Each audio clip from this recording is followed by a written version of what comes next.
Ang sabi po sa Kawikaan, chapter 22, verse 4, ito ang sabi.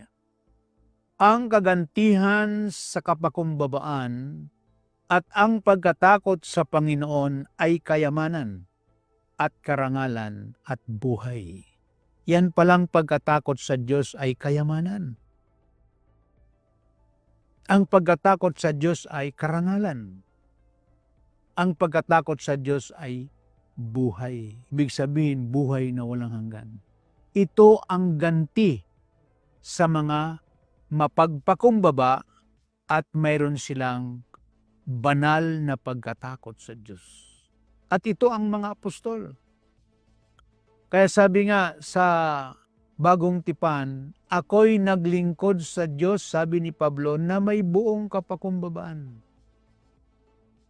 May pangako po kasi na pagpapala sa mga mapagpakumbaba. At ito ang naging buhay ng ating mga apostol. Maging ang Panginoong Jesucristo, ito ang kanyang buhay.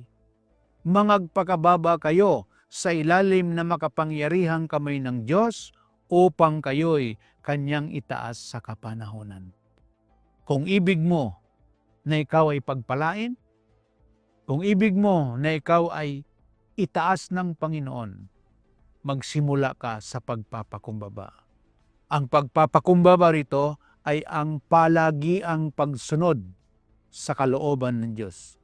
Ang palagiang pagpapasakop sa kanyang mga palatuntunan.